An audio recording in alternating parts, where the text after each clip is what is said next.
All right, everybody, good morning and afternoon. Thanks so much for joining us today for this virtual security discussion and luncheon. We know that time is precious to everyone and appreciate you allocating some of your precious time today to spend with us. I am Kara Parfit. I'm Director of Vendor and Product Management here at Cerdent, and I will be your MC for the next few hours. I'm going to cover just a few things before we get started. Don't want to take up too much time. As always, we'd love as many questions as you can throw at us. Please use the Q&A box to post those. If we can get to them in real time, we absolutely will, but otherwise we'll cover them during the panel discussion at the end. We have planned things to be as interactive as possible. I'm going to kick that off by posting the first of a few poll questions that we'll be requesting your feedback on throughout the talk. All responses are anonymous, so please answer honestly, at least as honestly as you can. I promise there will be no public shaming involved. All right, here we go. Sending the poll questions your way. Do you provide naked VNC/RDP access to your users? So while the answers are rolling in on that, I'm going to go ahead and do a brief intro to our speakers today. So joining us today are Cerdent CTO Joshua Skeens and VP of Platform Architecture at SonicWall, Dmitry Arepetov. Josh has been with Cerdent for 16 years now. I have worked with him for 5.5 of those, so quite a bit of experience ahead of my time at Cerdent. And as CTO, he focuses on overseeing the day-to-day operations of the business, as well as strategic security solutions that we position to protect our client networks with. And Dmitry is also a seasoned cybersecurity industry veteran and has been at SonicWall since 2005. As VP of Platform Architecture, he focuses on security solution product management and development. And as a cybersecurity expert, he speaks at industry conferences, including RSA, Gartner Security Summit, Dell World, and is a regular presence at all of SonicWall's annual conferences, including Peak Performance, which I've enjoyed his presence at myself. So I will not steal any more time today, and I will kick things over to Josh. Thanks, Kara. Thanks everybody for joining. It looks like we've actually have a great turnout. You know, thanks to Dmitry and real access too, and hopefully everybody's eating some lunch right now. I would be eating my lunch, but just so everybody knows, in pure typical conference fashion, laptop died multiple times this morning. Dmitry and I were still scrambling as of 10 minutes ago to finish our slide decks. Nothing has changed except for this is virtual. This is what we really do every year. But thanks again for joining us. And really, the premise of today is that Dmitry and I have been talking a lot during the pandemic, and we really wanted to do something different today. You know, we're going to do our normal conference kind of talks where one of us has 45 minutes, the other has 45 minutes, and you kind of get, you know, PowerPoint. Josh, time out. Yeah. Your audio was it just me or no? It seems like people are reporting. It just got better. Yeah. All right. The last 10 seconds of your audio were very choppy, but I think we're good now. All right. If it happens again, let me know. I've got everything killed on this. So, but you know, we really want to do something different this time. So that means that we're going to just go at this as a conversational standpoint. Dmitry and I are going to just share this conversation back and forth. We do have an agenda. We're going to run through that. We really want to have a joint discussion, but we didn't want to think that it was just me and Dmitry rambling back and forth for the next 2 hours.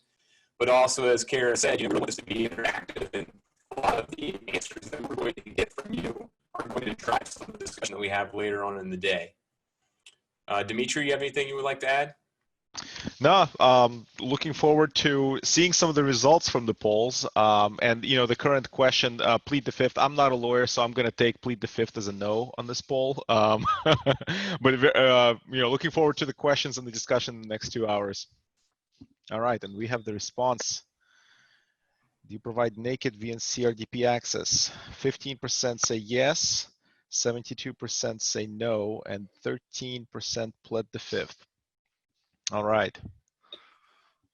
We'll have some nice words for those of you with yes. And again, this is anonymous, so I don't know who you are, but as we go through the presentation, we'll address this topic as you know, one of the kind of basic security hygiene things that we part of the reason why we put this up as a poll is because we've observed over the last 5-6 months a lot of organizations kind of popping up RDP access, naked RDP access for convenience, for business continuity, but that does create security issues that are fairly easily addressed. But anyway, I'm jumping ahead a little bit.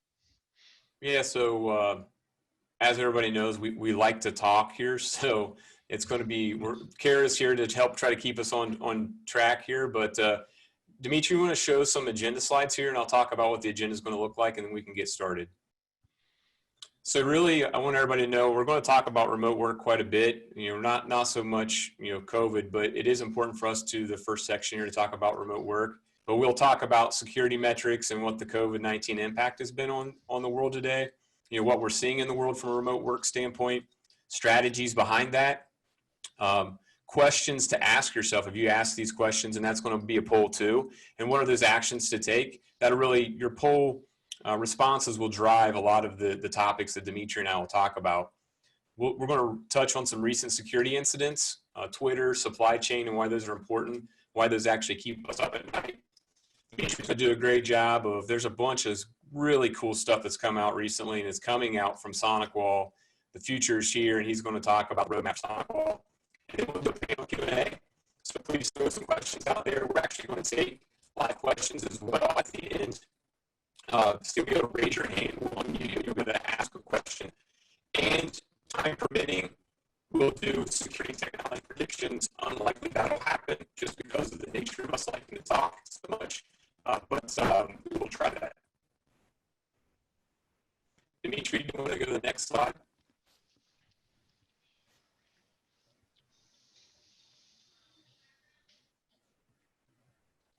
So just some stuff that, we're really kind of seeing in the news today. We've been seeing a lot of phishing campaigns going out there, a lot of massive Excel stuff. People are really relying on what is our number one weakness in our first line of defense as well, right? That is our human beings, that's our employees. So they're doing whatever they can to get to those people via email phishing scams. Some more that you see in the news from info security, an Excel phishing attack, really big these days. There's actually another one that was released just this week that came out. That was a phishing attack on small business loans that people were applying for the PPP. Hey, Josh, your audio is a lot choppy again. Okay. There we go. Dimitri, do you have some slides you'd like to share? Yeah, let me. What I kind of pulled together as the headlines that were interesting to me is this is kind of early on. You can see the date was February 2, but it was very prescient in terms of this is the largest work from home experiment. And we're all living through that experiment. And exactly what Josh said is that creates a tremendous opportunity for attackers. And if you think of just the crazy period of time that was between the early March and maybe mid-April when all organizations were in the United States were converting to this remote work. From an attacker perspective, it's it's heaven, because all these ad hoc systems that are thrown up, and so they, as the headline says, the internet is drowning in malware, phishing scams. Hackers find new target as Americans work from home during the outbreak, and we will touch on a lot of these topics, and we'll go into what does it actually mean. This is from April. Also, NASA sees an exponential jump in malware attack as personnel work from home. Look at the common theme between all these headlines, right? The ones that, at least the ones that jumped out at me, is attacks are aimed at people working from home, and it's because the environment is different at home. And I see one question that already came up that I wanted to address very quickly. With Aaron asked, I've never heard anyone up to date use the word naked in the context of anything related to security. And I guess the question is, like, what did we mean by naked RDP? And Aaron, I'll address it in a whiteboard that we'll talk to, or like some of the further slides. I'll explain what I meant by that. So sorry for that ambiguous term in this context. Josh, do you want to talk security metrics? Yeah, we'll try this. If my volume, if it keeps cutting out, I'll just call in soon just to make sure that's better. But just throwing a lot of that up there, what we're seeing is, and this comes from Skybox Security. Since March, we've actually seen a 72% increase in ransomware. So it's not going anywhere. For a lot of times, people thought that ransomware was kind of going by the wayside, but that picked up quite a bit during COVID, and a lot of that was actually COVID induced, meaning that people were sending phishing campaigns that had information that people might want, metrics based on COVID-19, what was going on, or small business loans that were going on. It was information being passed through that was, fake or malware, which contained ransomware. And there we saw a 72% increase in that. Even mobile vulnerabilities. So many people went to remote work that everybody was doing stuff on their mobile, right? I mean, I'm possibly getting ready to call back into this on my mobile right now. People checking email or anything else. I mean, it was like somebody flipped light switch and we had to send everybody. Hey, Josh, your audio's gone again. All right. Well, give me a pause here. Technology difficulties. Sorry, everybody. It wouldn't be a live event without. And I'll take this time, right? While Josh is dialing in, I'll take, and Aaron, you're right, continuing on that topic, it kind of does mean public open ports, meaning that, but it's a little bit more than that. So it's what I meant by, naked access is people would open up RDP ports, would open up ports directly to people's desktops. So if I basically, just open up an RDP client and type in the IP address of the office with maybe a certain port number, I would go to my desktop. And that's what I mean by naked RDP access. There's no level of indirection. And one level of indirection that you can add, of course, is things like SSL VPN, where you first have to come to a portal, you authenticate with the product verifies who you are, and then you get access through again through that appliance, but it's mediating the connection between the actual machine and your RDP session. So there's this security barrier intermediary, and we can get fancy with that. Josh, give us a signal when you're dialed back in. All right. So I'll continue later on some more esoteric and interesting, exotic use cases around that technology. But Josh, back to you. Yeah, sorry about that, guys. I think, how's that sound? Sound better? Dimitri, thumbs up? Fantastic. Awesome. So yeah, back to mobile vulnerabilities. We sent so many people home so quickly that there wasn't a lot we could do. People were doing everything off of mobile platforms. We saw a 50% increase in security attacks just in the short few months that we had to send people home. The big one though, and Dimitri, you were hitting on that, it was great, it's RDP. In January of 2020, there were 3 million, if you looked out there were 3 million entry points that have been defined for RDP, remote desktop protocol. And in short order, that grew by 1.5 million servers being exposed to the internet. The number of attacks have almost tripled between March and April. I mean, there's a lot of information out there, and just hopefully that you guys are not using naked RDP. If you are, then we should be able to help you secure that. There was even an incident, I think last month, where an international airport, a very large international airport, had naked RDP open, and you could buy those credentials into their network for less than $10. So that stuff's out there. I mean, as soon as you put something out there on the internet, people can find those pretty easily. So let's just make sure that we're doing a better job of securing that. I'm going to go on through that slide for me there, Dimitri. Email attacks, that's one of the top things that we're seeing. 80% of the attacks during COVID have been through email. It's phishing. That's typically the number one threat vector that we have, is somebody trying to social engineer through email. The top malicious file that we've seen is Excel. The reason why we've seen so much here recently with the Excel increase is that people are sending COVID metrics or supposed COVID metrics via an Excel file, and a lot of those statistics have been being shared through those Excel files that people are opening. Then they have macros in there that then infect people's networks. More than 20% of the vulnerabilities that have been out there over the last 5 or 6 months and have been actually breached and used, they're over 7 years old. They've been patched. So it's just maybe the end user, the company not doing their due diligence. 80% of, I think, the vulnerabilities that are reported were registered in 2017 or earlier. So it's not a lot of new stuff that's out there. What's happening is they're creating malware or ransomware to actually go after these legacy vulnerabilities that they realize were not being patched.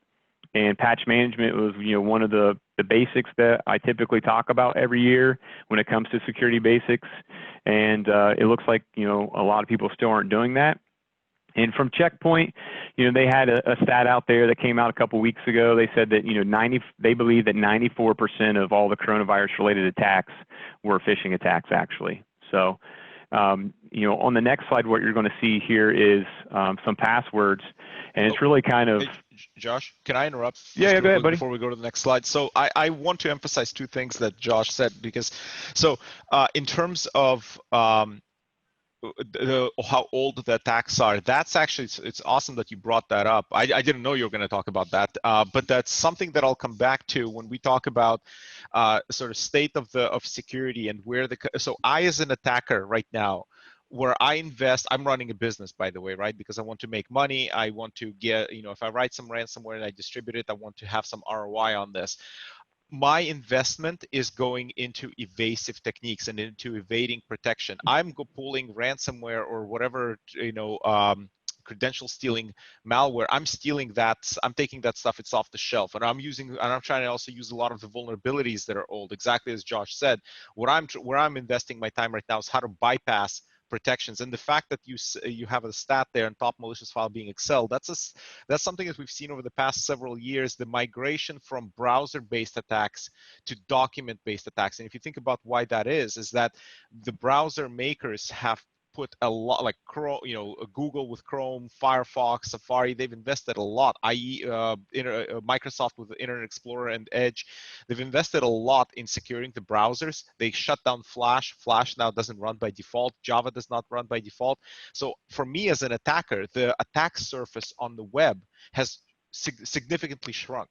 So I'm going to the next most ubiquitous piece of software that might have vulnerabilities, Office documents, for example, or PDF, Acrobat. It's installed on every single machine, and now I'm using that as kind of the next layer of delivering my malware, etc. So that stat right there, the top malicious file being Excel, that's actually fully in line with what we also see in our threat research of this rise, like gradual increase in document-based attacks, and documents being as the delivery mechanism for attacks rather than drive-by downloads or watering hole attacks in the past.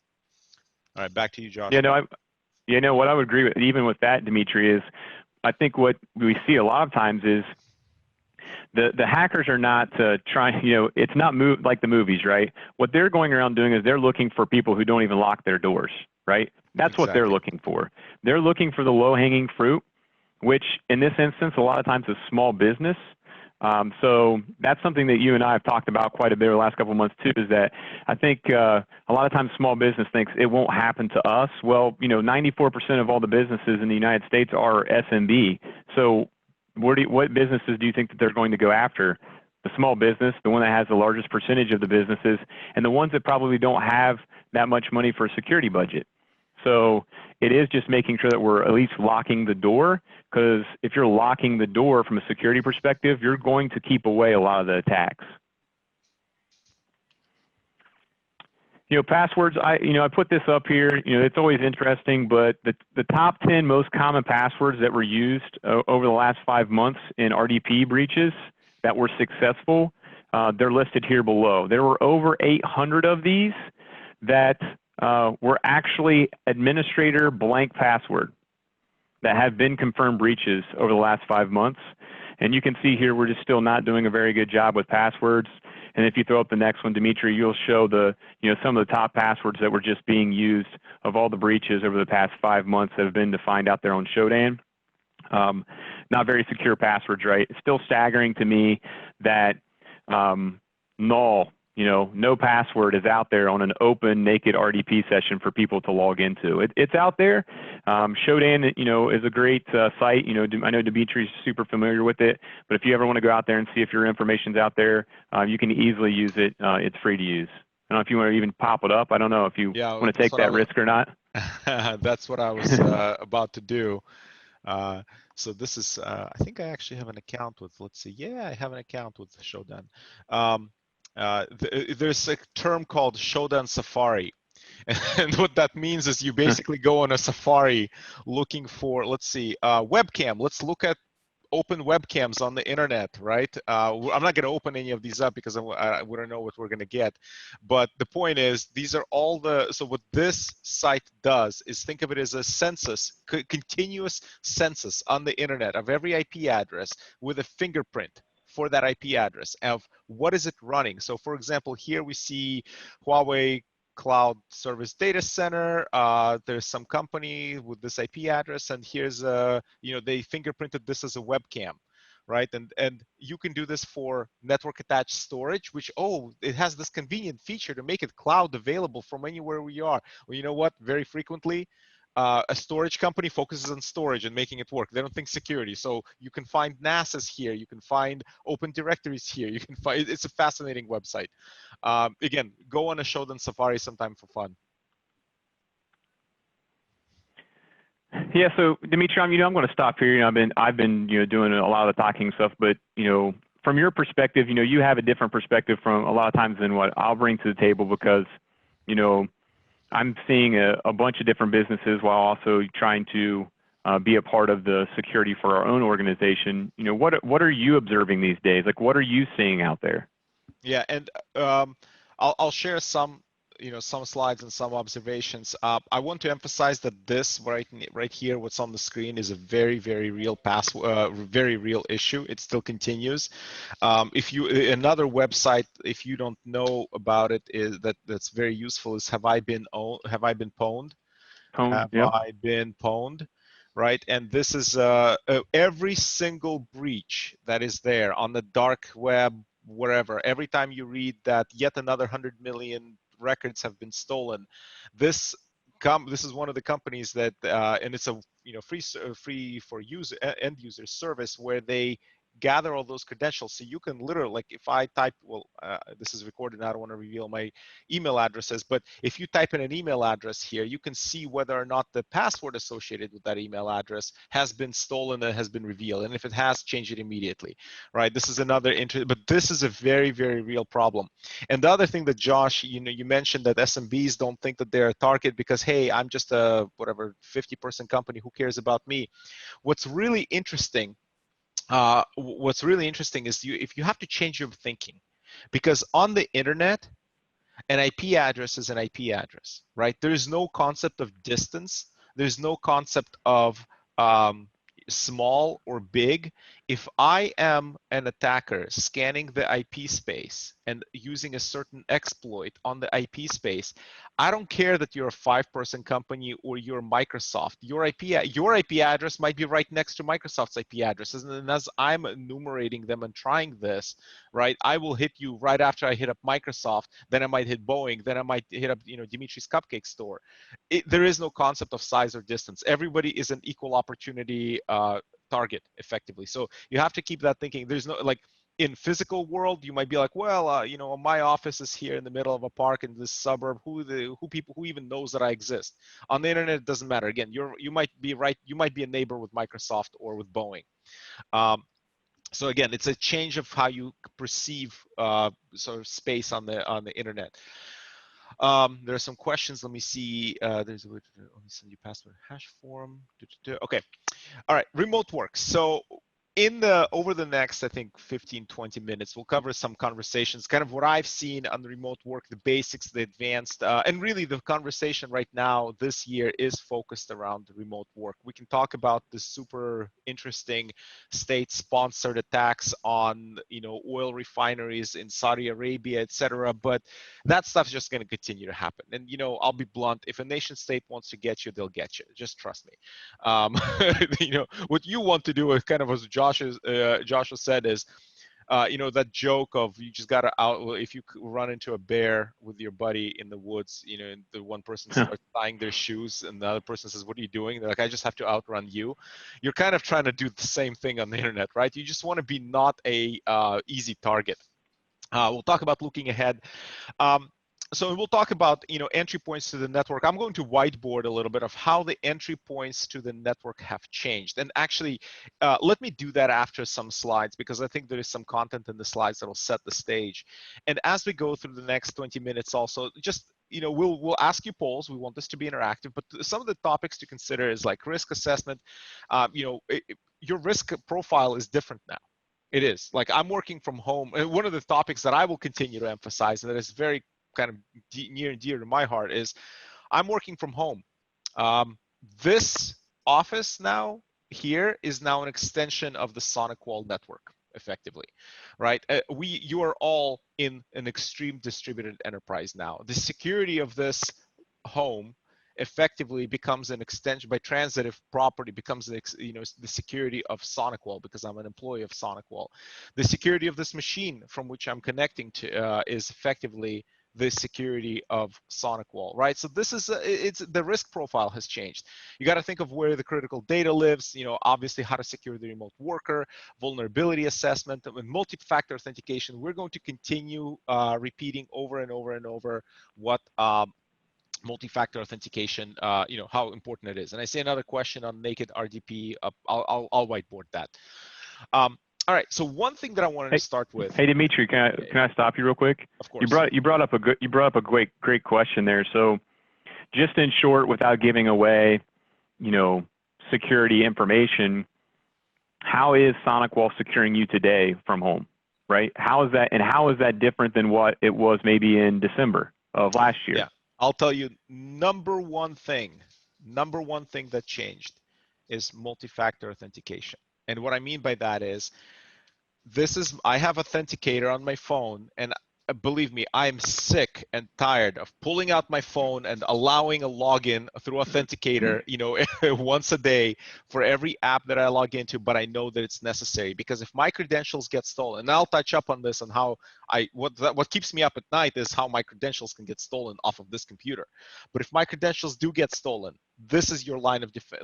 This is your line of defense at this point. The Authenticator, the Microsoft Authenticator, Duo, Google Authenticator, whatever it is that you use, this is your defense at this point.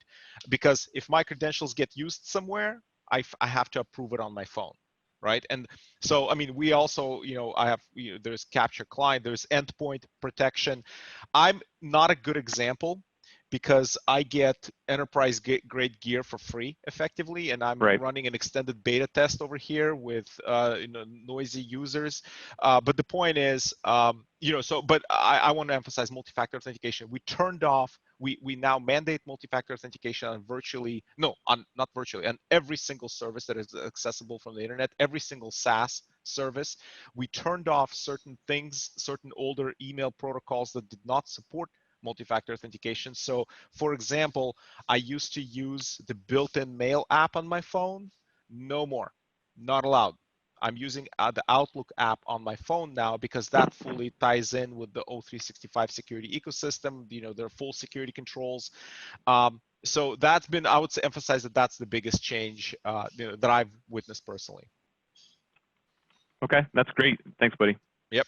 So one thing that I wanted to start with is there is some positive. As we're talking through this change, my view is that small medium businesses in the last 6 months have basically gone about 5 to 10 years ahead on digital transformation adoption. And what I mean by that is, like, Satya Nadella from Microsoft said that Microsoft just made a 2-year leap forward. Well, they made a 2-year leap because Microsoft is, global enterprise. They already adopt a lot of these technologies. They are ready for digital work, everything's digital there, etc.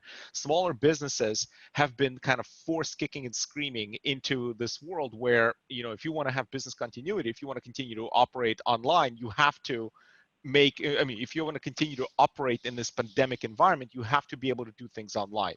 So because sort of, even if you were on the laggard side of the adoption curve for some of the technology, this was a forcing function to get you to be in the digital age, so to say. So a survey by IDC, even though it was in Canada, as a 500 sample of 500, so it's a very, very sizable sample, and I think a lot of the results directly carry over to the United States as well. So top challenge is working from home. For small businesses, the number one thing was appropriate collaboration tools are not in place, and this is what I was talking about. That was a challenge that obviously any small business that wanted to survive has solved that challenge by now, or is still in the process of solving it. And that's what I meant by that, being yanked in this digital transformation curve. Some businesses, obviously, it's just not applicable to them. If you're a machine shop, or if you're a a bakery, that you can't do that digitally. So that's a concern. We can't solve that. That's not, that's outside of our domain. But I'm very happy to see that security is top 3. I guarantee you, if we had this discussion 5-10 years ago, security would have barely cracked top 10. The fact that it's top 3 is fantastic. Here's where the more reassuring news is that for medium and large businesses, security is number 1, because they already had the collaboration tools in place. They are concerned about security, and this is something that I listen to. I read a lot of analyst reports. I listen to a lot of opinions on this, and there's one, I forgot who articulated it, but they basically phrased it like this: like, security is basically just everybody today who lives in the digital world is affected by cybersecurity, whether they know it or not, because it's now kind of the bottom of our trust in all the tools. It's the floor of the trust in all the tools that we use. Whatever computer, whatever machine, whatever device you're listening off, if tomorrow the security of that was compromised in any way, or if your interaction with the device was compromised, you wouldn't trust it, right? And that would violate the trust that you have now with the piece of technology that you use daily. So very happy, it's kind of obvious that security be higher for medium, large business, but very nice to see that for small business, it's top 3. Use phone. I'm looking on the questions. Okay, so as there was a rush to work from home in March and April, some of the challenges that came up, and I love to read forums online, like sysadmin forums, network admin forums, and everybody went from 20% mobile to 100% mobile. So there was a challenge with capacity. Everyone, and I read countless threads that said something. This is like back in March, that said something like, I just stepped out of the C-suite office, and I was told that by Monday everybody has to be remote, like by Monday. So everything was very, very rushed and very quickly put up. And now you have to let people connect from home. And one of my favorite stories on that is, I was speaking with a partner in Germany, and he was talking about one of his customers. It's a large 3,000 person organization. And this partner was giving me feedback. He said, Dimitri, your guys' story of everybody must be connecting from a fully patched Windows 10 system, hardened, blah, blah, blah. He's like, that sounds great in normal times. Right now, we just sent 3,000 people to work from home, and we only had 500 corporate devices. So we have to let them work off of whatever they have at home. And if it's a Windows 7 machine from 2010 with viruses on it, so be it, right? We have to continue to operate. Now, there are ways to solve that problem. So this is where business continuity absolutely trumps security, in the short term, at least. Security can then completely undermine your business continuity. But, that became extremely important, right? Like, how do you allow people to continue to work, but without, of course, compromising the security of the organization? So the most basic advice that we typically give, that I give, and Josh, you asked, what do I see? No open RDP. We already touched on that in the opening poll. Do not open RDP directly, and require 2-factor authentication. And here, just to emphasize this point, that this is not just Dimitri and Josh preaching, here's a screenshot from one of the Reddit network admin subreddits, for those of you who are familiar with Reddit. And it basically said, this is on March 17th, ransomware actors are licking their lips at all of these hastily put up RDP instances, right? Because if I'm an attacker and I know that, a business right now just rushed to allow people to work remote, and business continuity trumps security, so they just did whatever is necessary to do to allow people to work, I'm having a field day right now. I know that there are open RDP ports that I can brute force using all those stolen databases. We talked about have I been pwned, using all those stolen credentials. I'm just going to start brute forcing. Oh, and by the way, there have been multiple critical remote control execution, remote code execution vulnerabilities in RDP in the past year. So if you have not patched your RDP farm, I don't even need to brute force. I'm just going to run this open exploit code, and if it's naked, as we've been discussing with instances, right? So I, as an attacker, I'm having a field day with this. On the other hand, I'm also having a field day with all these people working from home right now off of potentially unprotected systems. So I'm, again, this is a bonanza, and that's part of the reason why you saw some of those headlines that we started with, right, Josh? Yeah, so that's a great point from RDP too, and now we can hear. There was no, you're okay. Good now. And something you have to think of too is all these people got sent home, right? And I love that stat up there that's 20% mobile went to 100% mobile, because operationally, I read a lot of forums from business operations and things like that, and you would see in front page news and illustrations that, oh, we have all of these people that already work remote, but when it came right down to it, there were less than 20% of people in the United States that actually had any ability, not full-time, any ability to work remote. So all of a sudden it became a 100% mobile workforce. That meant there was over a 40% increase in support tickets for IT people. So although most other people had much less work to do, IT departments saw their workload increase dramatically. But now you have Dimitri sitting at his house. He's never worked from home before. He's got a laptop that his kids also do online learning with. And that's the reason why we saw such a huge uptick in phishing attacks as well. They weren't necessarily trying to phish Dimitri on his company email.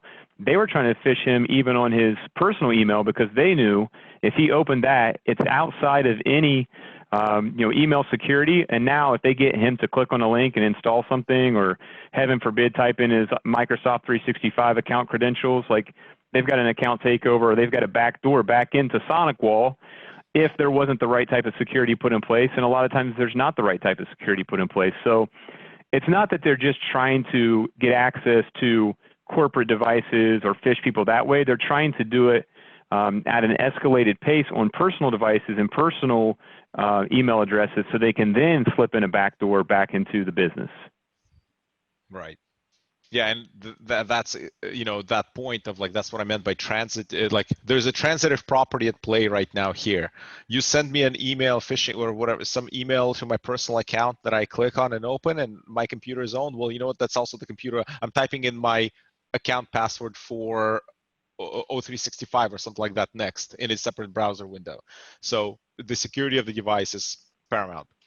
And this is where we start getting into, okay, so the first phase was get people to work. Okay, fine, that's done. It was a rush. And now over the past few months, and it's still going on to some extent, is the delinting of, or like figuring out securing. And, in a way, this is preparing for, whether you believe that this thing will blow over in a few months, or whether you prepare for a year. I'm preparing personally for another 3 quarters minimum of working like this, right? But pretty much everybody's forecasting that in the winter things will get worse. Then it's going to be compounded by the typical influenza, outbreaks. People are more confined indoors as things get colder. So the point is, now is the time to start setting up for, set up for the worst. Be ready for the worst, hope for the best. So what's the worst is we go back into full shutdown, like we in California here had complete shelter in place. Please only go out for groceries, and that's it. Everything else is shut down. And what if that comes back in November? We all better be more prepared now. There's no excuse not to be prepared this time. So when we talk about virtual office, and this is about remote access support. So there are 2 ways to provide remote access. There's just broad tunnel, full tunnel. Like my computer here is now an extension of the SonicWall network. That's a broad tunnel. There's another way to do it, which is more narrow, just kind of like pinprick. And to give you a visual, so if I'm sitting at home and I need access to my PC in the office, one way to give it is you just give me broad access, and it's easy, but it's insecure. Again, like if I have something running on this machine here, it now also sees like, hey, there's a new network available. Let me burrow there and see what's going on there. The alternative to that is, and this is a slide from a product presentation, so I don't mean to be focusing on a product here. Focus on the approach. Is if I'm sitting on this machine and there's a network, I'm only given kind of pinprick access just to my machine through, and this is the layer of indirection that I was talking about, where if I just click, for example, I get an HTML5 window. So I get a browser isolated window to my machine. So with that, and the browser isolation piece here is very important, because in that example that I gave earlier of, the company in Germany that sent 3,000 people home, and the guy said, look, if they have a Windows 7 machine with viruses, I have to let them work. Business continuity is the most important thing.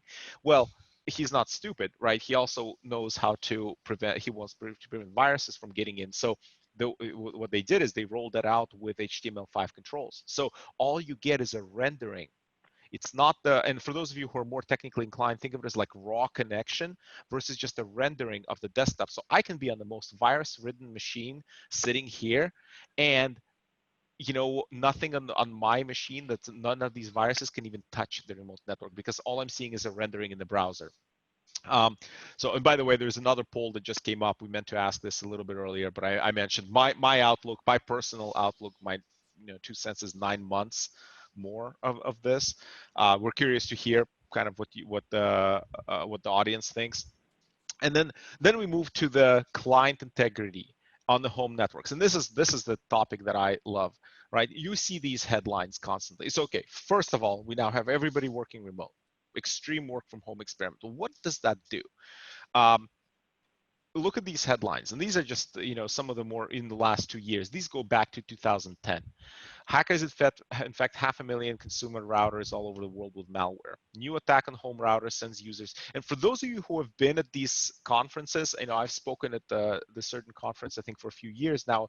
You might have seen a slide like this from me for about 2 years ago, where I was still talking about how TP-Link and D-Link and all these different $20 routers, right, that are used at home, they all roll off the same factory with the same code. People don't even know where they are in the house. They're still running Linux 2.6 from 15 years ago.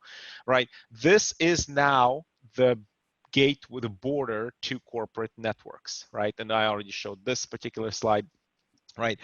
But the integrity of the home network is now very, very, and a very interesting problem. So, what we talk about, actually, let me skip through this. We'll come back to this. The integrity of the home. And one of the things that we can discuss, and I'll come back to this in the whiteboard, I'll describe this again, is, how do you protect, like, I'm working from home and you have employees working at home. How do you protect their home? Now, I don't recommend securing their home networks, because that's a giant can of worms to open up. Right now, you're responsible for tech support. But some of the things that we've seen is rolling out, think of it as like rolling out an island of security inside their home. So like in a typical home with home Wi-Fi, you'll have several tablets, maybe some phones, a PlayStation or an Xbox, a bunch of IoT devices of questionable source, right? You go on Amazon, look up IP camera, you'll find them for $20. You don't know what they're sending back or how they're accessible. You've got, little Bobby's or little Sally's gaming PC, and they're downloading Fortnite cheats. Oh, and by the way, their HR laptop is on the same exact network, right? That's what I worry about. Now, the way to do this, so what you can do, what you can consider is isolating the work environment inside the employee's home from their home network. Their kids, the spouses, whatever they're clicking on, people click on links to see free movies from questionable sites, right? That stuff you want to isolate. You don't want to take over those problems. That's a very hairy problem. But what you want to do is you want to build a barrier around the person's work environment, and you can do that. I'm talking about just concepts right now, right? Of course, you can do that with SonicWall products, but you're in the hands of certain here, and you have basically what you can do is you can either an access point or a device that they can connect their device to, and in some cases you can even extend corporate Wi-Fi to their home, right? So all they do is they just pull up their laptop and they connect to what they think is corporate Wi-Fi, and it's fully tunneled and securely connected to their environment, but nobody else in their family can connect to this. So you build an island of security. So that's one of the things that's doable. Let's see the poll. Looks like staying quite a while here. 1 year. This is the winner. 1 year. Wow. Okay, people are. And then 6% for fully converted to work from home. And there's a question: what's the total number of participants in the event? They're curious about the poll type. We've got almost 180 participants, and this poll has approximately what's the total here? 50, 100 respondents. Yeah. It's almost 100 responses. So it's a good sample size. That's actually interesting. 3 months, 6 months, 9 months. All right, I fall into the 9-month category. All right, interesting. Thank you. Hey, Dimitri, just to hit on your home Wi-Fi, the one that you're showing here on this screen, we've had quite a bit of success with, a lot of, as you and I have touched on, over the last couple of months talking about different design concepts and everything, that we've had businesses going towards a model like this where they're shipping a small Soho firewall with maybe onboard wireless turned on to create a secure tunnel with secure Wi-Fi back to the office, or just shipping an access point to the home that has an extension of corporate Wi-Fi. So if you look at it from our perspective, we could ship it to an employee's house. It would show up certain SSID. That person connects their laptop to the SSID. We can lock it down by MAC filtering, and then they have an SSL VPN tunnel back into resources. And really, it looks like they're just setting at the office at that point in time. You can control their traffic based off of access control lists and or resources from an SSL VPN user standpoint. So it's a pretty slick way to get people very secure access back into the office pretty quickly.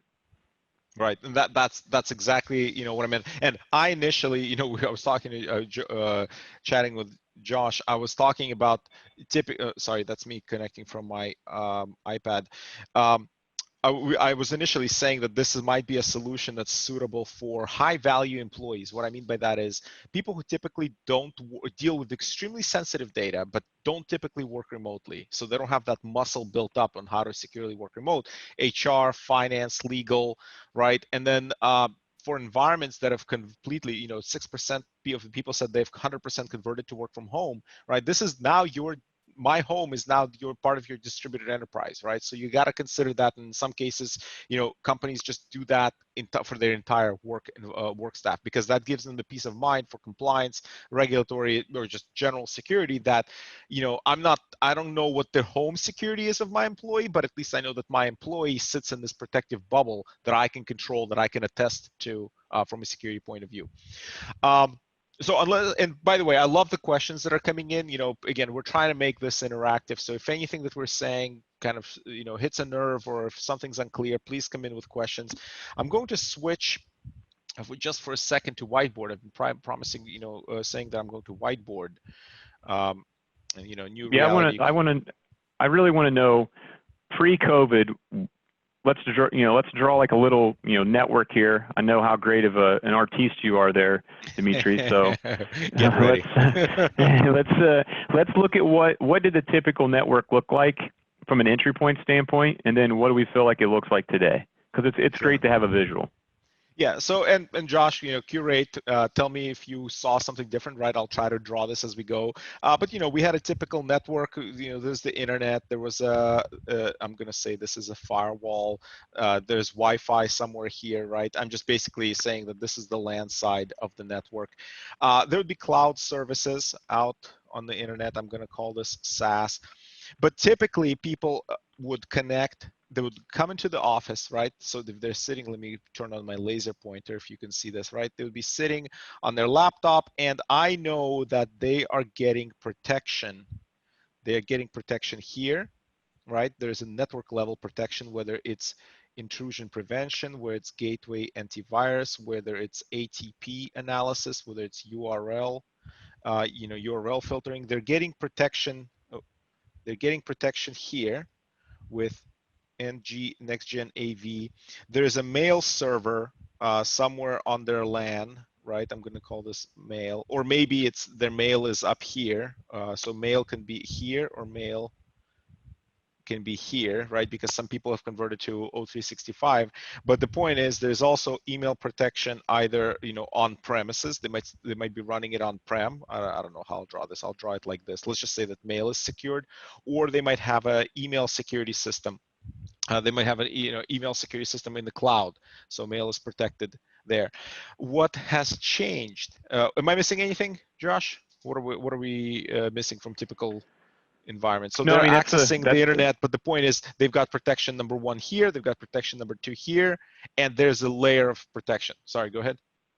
Nope, that's exactly right. I mean, typically in a lot of scenarios, we're seeing they're going to either have just firewall protection, or today they'll have a next generation AV, but a lot of times that's the only protection that we're looking at, and that's the only entry points into the network. Right, and now they're sitting at home on their, this is again my artistic rendition that comes out, right? They're sitting at home on their laptop, and they have a, whatever the broadband is that's coming in, to the internet, they have either a modem or again, a Linksys router. So the gateway, with the gateway that they have here, it might be just a modem.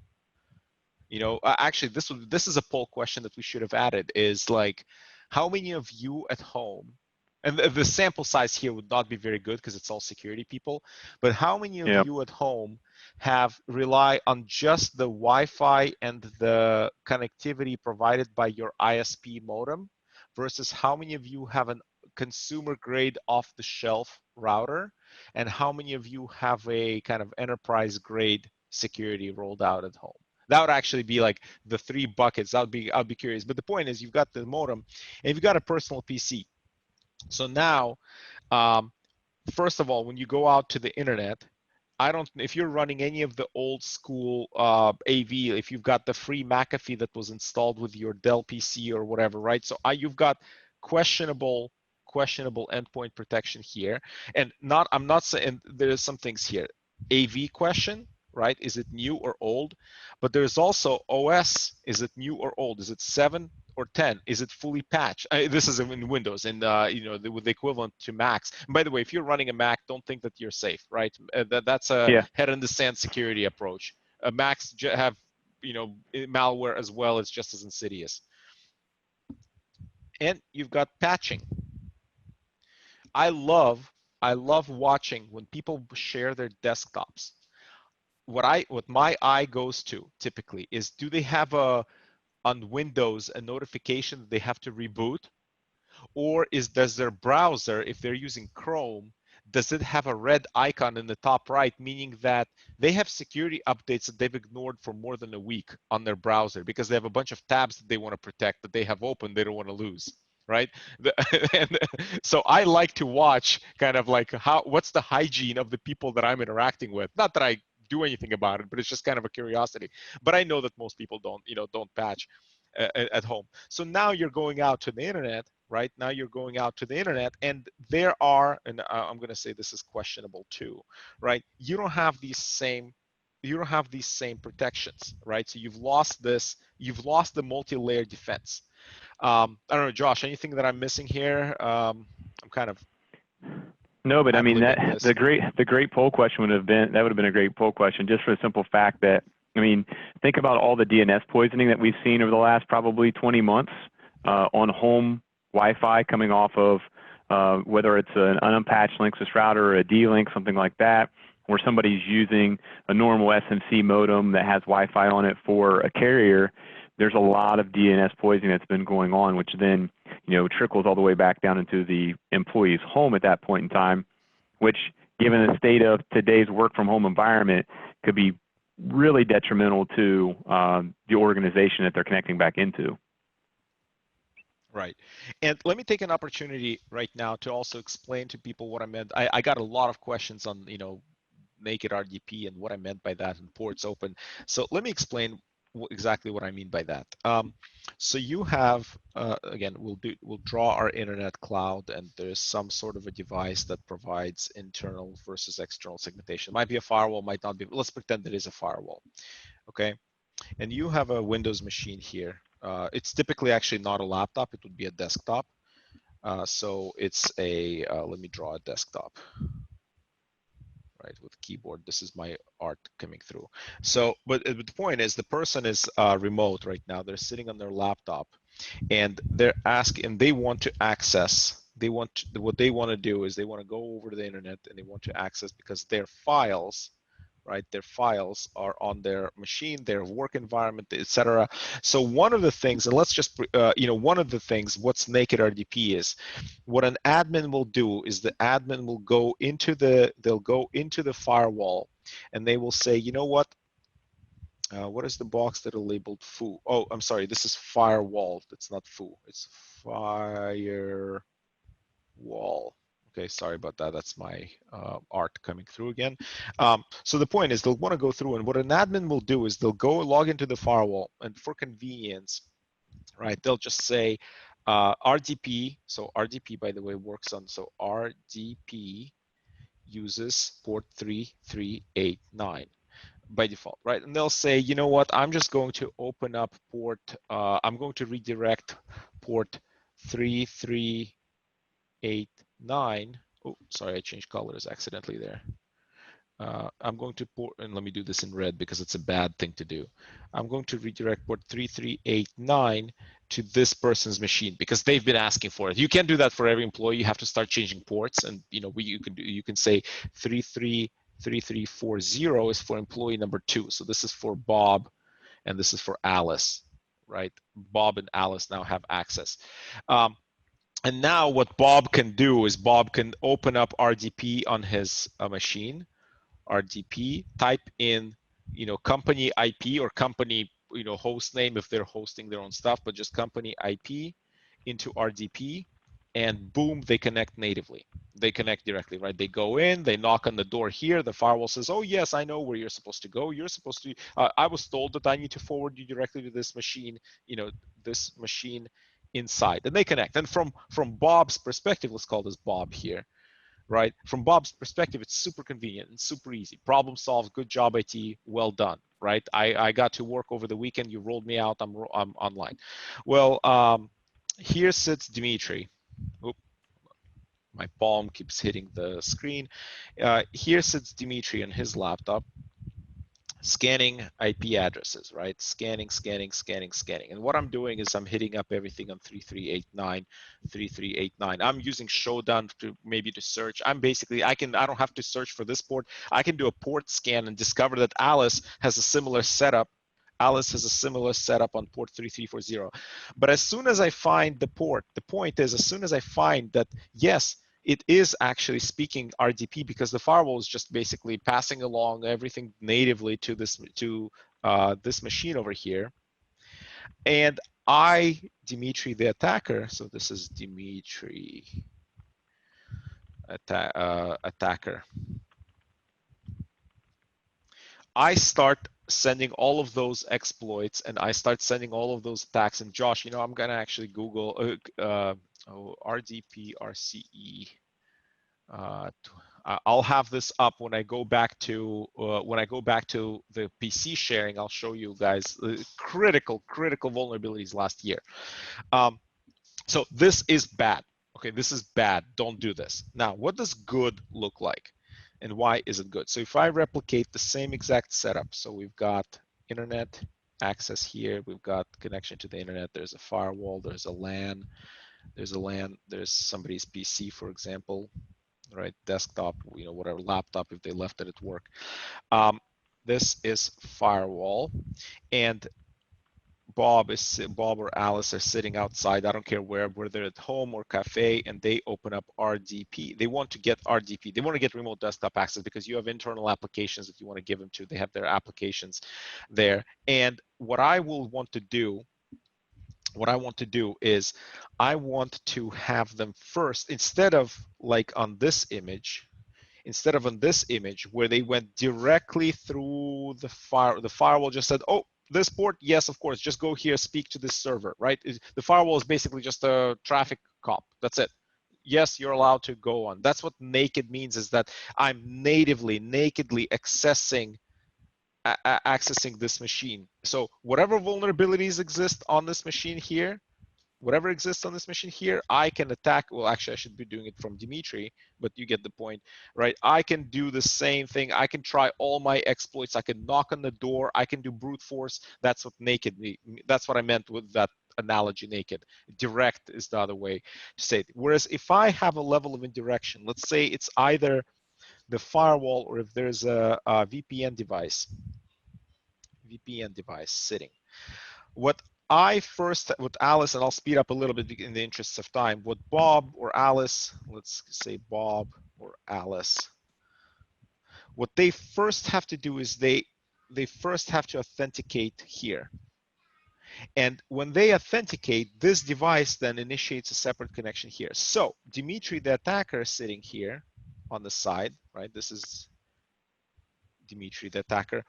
I can't even see. This is all done through SSL, by the way. This is 443. This is sorry, I should do it in blue color. 443. This is done by SSL. Bob and Alice are logging into an SSL portal. They get a portal with the username, password first that they have to log into. Dimitri, the attacker, doesn't even know that there is RDP anywhere behind on the system. So that's already one level of indirection. But even if even if Bob or Alice are, so Dimitri, the attacker, is already thwarted, he cannot launch all those exploits because the system is just hidden. But Bob and Alice, once they do connect, right, they've got this intermediary that's providing the connection. So let's say that they have a virus on this machine. Let's say they have a virus on this machine, right? Let's draw this machine in red because it's now malicious. Even if there's malicious traffic that goes over, right, it's going to be stopped over here. It's going to, let me do that in green. It's going to be stopped over here. Does that make sense? So that's what I meant by level of indirection. By the way, I'm simplifying some things. Joshua and his team can explain all this to you in more detail in person. There's direct network access, there is direct RDP, there is HTML5 RDP. It's a whole gradient of levels of access, right? But the idea is the same. The point is you have a level of indirection. So you can't launch nasty things. You cannot launch nasty things. And this is where I will go back to my, sorry, let me, how do I? Hey, Dimitri, so I got a good private question. It was, hey, we obfuscate our RDP port by changing it to 4489. Am I safe then by doing that? Absolutely not. Yeah, let me clarify that. Absolutely not. You are 1 foot ahead of the guy running away from a bear. So technically speaking, you're 1 foot ahead, but it's just 1 foot. Yeah. Okay. You've definitely made it harder for complete script kiddies to get you. But somebody who's actually doing port scans or using Shodan intelligently, no, you've just, no. The lock is now at not at the arm level, it's like slightly higher, like whatever. I can see where the lock is, so I'll try it. Right. So we use that is a great question. We use Net Extender VPN, so we aren't naked. Yes, but this is where, so fantastic question. So now you're basically saying when you have Net Extender or any sort of VPN tunneling, what you're basically saying is before you can even connect, right, you have to build a tunnel from the machine. I'm going to draw a tunnel in green and I'll try to shade it. And again, I hope this comes across, right? And this tunnel doesn't get built until you go through a portal like this. Yes, you're already way ahead of Dimitri, the attacker, over here, right? You're already way ahead. What Net Extender, coming back to that other analogy, what Net Extender, again, speak to Josh and his team, and you got to figure out where you are on the gradient of paranoia or how much security you want. You want to make sure what Net Extender does is it gives you access to the network. So if I have a laptop that has has wormable exploits, theoretically, now that it sees this tunnel, it can go, ooh, new network. Let's try all the things on this network, right? So that's when I had that slide earlier about wide access as a tunnel versus narrow access just to the PC. That's where this discussion comes in. So yes, you're already way ahead by using VPN, right? By protecting the assets, not just opening up nakedly. Now you got to ask, like, if you're okay with this risk model, then it's totally fine. If you want to isolate even further, you can go there. All right, there's more stuff that you can do. Okay, any other questions there, Josh, that I should address right now while I struggle with ending? No, I think that we're good. I know that we had a couple other polls that popped up, so if you could answer those, that would be great. We're really going to use the answers that come off those last two polls that Kara put up for us, and thanks again, Kara, for running the polls for us to kind of drive some of the rest of the, oh, here we go. So question one was, which of the following have you or your company rolled out or implemented since the start of the pandemic? So MFA should be 100%. Yes, well, it unless should you be. already had it. Sorry, unless you already had it. Additional security awareness training is great. That's great, 60%, because frontline defenses are people. Vulnerability assessments, MFA. And then question two, have you done anything to harden employee home environments, remote desktop through VPN? That's good. Endpoint security, hardened corporate device for home use. Not as much as what I thought we might see there. Yeah. It'd be interesting to know what other is too. Yeah, a hardened device for home use is probably, now that, we were laughing on a different webinar how you could draw like a March 2020 starter pack for IT staff, and like, what do you buy? All Best Buys were sold out of laptops, cheap keyboards, cheap laptops, and all the toilet paper gone, and all the webcams are gone, right? There's your starter pack for March 2020 pandemic. But the thing is, at this point, that's one of the safer ways to get through, hardened corporate devices. You know that this device is not being shared with homeschooling or for anything else at home. You know that you can control everything on it. People might be reluctant to give over corporate control of their personal device. I would be reluctant, but at the same time, if it's a corporate device, yeah, sure, run whatever you need it to run on it. Yeah. Well, so right. I'm just going to take number one here and touch on some of these. The importance of having a risk assessment done after we've just had such a large change to our business is imperative, because what really happened is our risk changed, right? Our risk profile is completely different, and Dimitri touched on that by showing the entry points into a network and talking about that. Previously, we maybe didn't have but maybe a few entry points into the network, and now let's say that you're a 50-person organization, or you're a 1,000-person organization, you had to send everybody home. Think of all the other entry points and other networks that are now really your networks that have come into play. So really focusing on doing a risk assessment allows you to start off and know, where should I be protecting? What other mechanisms of security products and or services should I be doing? Maybe what policies and procedures should I be putting in place? So being able to do that would be great. It's also just something to keep in mind from a security perspective. It's not just an IT thing that has to happen when it comes to risk assessments. I mean, it's a multi-department exercise that you should take on.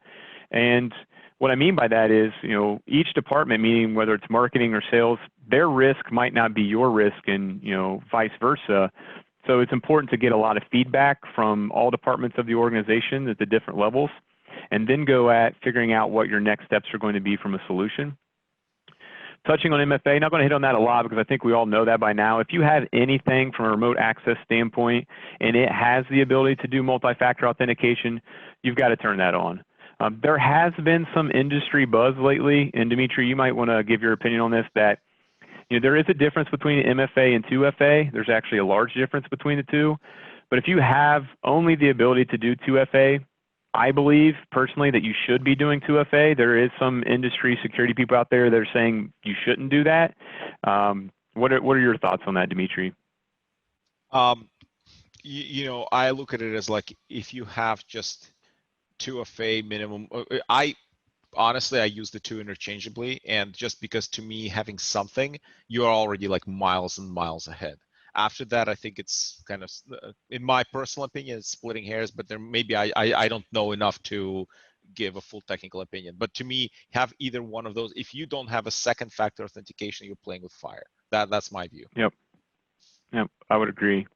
Let's look at the critical data. So again, our risks have changed, right? Our entry points have changed. So now we're going back, now that we have people working from home and we've got them up and running, we need to assess like, where is our critical data stored? And a lot of times we don't even know where it's stored as an organization. So it's of the utmost importance that we go out there and we look and say, okay, let's define what critical data means to us, what it is, where does this critical data lie? Maybe that means now that you have to go around securing it in a different means. Maybe that means you have to redesign network and do network isolation. You need to be looking at least privilege access now that you have all these people working remote. As Dimitri drew there, you could give somebody net extender access back into the entire network, and while that's much more secure, that's not really least privilege. You could be giving them access to stuff that they have no, really job responsibility and or role to have. Are you encrypting that critical data? Are you backing it up? Heaven forbid that you do get ransomware and you don't have a good backup. It's of the utmost importance that you do have good backups, and just because you're backing it up, I would tell you that I've heard many horror stories of people backing up data and then they go to restore it and the data is not there, or they were backing up the wrong data. So we really need to be doing some restores every once in a while of that data to make sure it's there. And even more so, there's been a big push for event monitoring. Go ahead, Josh, Dimitri. I have a funny one to add on that. So Netflix released a free tool called Chaos Monkey. And it's something that they developed internally, and their philosophy on backups and just data resiliency is that we should be able to allow a chaos monkey out in our data center and nothing should happen, right? So if that monkey like is unplugging different things, so literally it's a script that'll like do random things, and if you truly have good resilience, nothing, you shouldn't care. Now, I don't expect everybody to have the same infrastructure as Netflix, but to your point on backups, I've also read multiple horror stories. People are like, I was fully backed up. Yeah, and their backup was fully plugged into the machine, and the ransomware encrypted the backups as well. Or they're like, oh, I have backups. Oh, the backups don't work, or they backed up the wrong stuff. So test your backups and have them offline. Yeah, for sure. Lots of horror stories about that. Vulnerability assessment too. I think this is one of the most critical things you could do right now. Probably one of the easiest things you could do from a remote workforce standpoint. We sent all these people home. We might have actually opened up a lot of things very hastily to allow people back in. We saw that slide earlier when I talked about since January, there's been 1.5 million extra RDP servers that have hit the internet that are open. So let's run a vulnerability scan against all of our known public IP addresses and see what's open out there. I mean, things could change.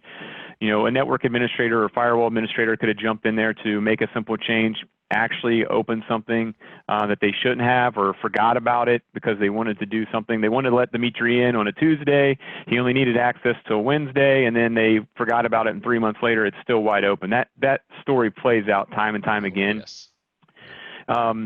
A lot of times when we do these vulnerability scans for companies too, we find holes that they didn't even know existed. We found one a couple months ago where somebody did they wanted us to do a vulnerability assessment, so we did. And our team actually found a VPN appliance that was outside of their firewall that nobody in the IT department knew it even existed. It was plugged directly into their ISP equipment. It was sitting there, and we found it during a vulnerability scan. And it was plugged back into the network, and people had access to it. So it immediately got pulled from the network, but those stories play out time and time again where maybe an entire IT department over the course of time changes hands and somebody put something in place and nobody knows about it, and it's just sitting somewhere in a server closet. Nobody thinks to go look at it, or it's always been working. And you do a vulnerability assessment and you find out that, well, wait a minute, people have wide open access into our network and nobody knows how it's locked down, nobody knows how it functions. And that's one of the easiest things that you can do is run a vulnerability assessment. And the one that I guess I would be so happy about here in the poll for question number 1 is the amount of people that have really increased the security awareness training.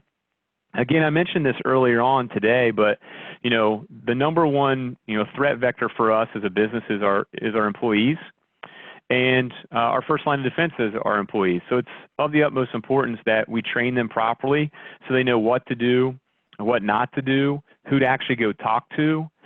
That's a big one when I talk to organizations is that they're like, yeah, we're training our employees. I'm like, okay, so what's your incident response plan? What do you do what's the employee supposed to do whenever something happens on their machine or they think something's funny? Well, I don't know. Well, I'm glad that you're giving them training on what to spot, but the next step is they need to know who to go talk to. So it's great that I see people are doing security awareness training, but just make sure that whenever you're providing that security awareness training that you do have an incident response plan at your organization, and that's shared to your employees as well, so they know who to go talk to, who to raise these issues up to, so they can be handled in a prompt manner, really. Dimitri, looking at number 2 there, have you done anything to harden employee home environments? You got anything you want to hit on there? One thing that I'm looking at the comments, we should take the results of these questions with, the numbers would probably be bumped up more because it seems like they were mutually exclusive and didn't allow people to select multiple things, if I understand the comments correctly. But I'm very curious what the other stuff is, and I'm not sure if that was an open question or if we can see the responses. But looks I kind of expected to that there would be endpoint security for home BYD devices, like one of the easiest things to do, right? You don't need to do rollout, and you can automatically bump up the level of security. I would say from just very, very low cost but high benefit would be rolling out endpoint. Just we're even locking the idea around inside the SonicWall. We're saying look, if this continues for another year or something like that, right? How do we get people to embrace a freemium model, right? Or just get them to try, get them to taste test, but you have to be able to deliver some value there too. So, but endpoint is at the forefront of that because it's super easy to deploy. It would be another great poll would have been how many of the people that are on this talk are offering some type of corporate antivirus back to employees for their own home laptops and devices, right? That's exactly what I mean. Yeah. Yeah, that would be great to know, like, hey, how many of you are just saying these are 4 of the 5 that you have to have, or how many are actually saying, hey, we're providing you some type of endpoint control back for your desktop or your laptop? That's right. There is, yeah. So it seems like we had a mutual exclusive. If I understand the comments, the questions are mutually exclusive. Anyway, Josh, anything else on this poll, or should we move on? I think we can move on. All right, sounds good. And this is what I was talking. I had this article up. You know, one of the other things, and I know we've been preaching at you, patch, but there are 2 things that have been critical in the last a year and a half.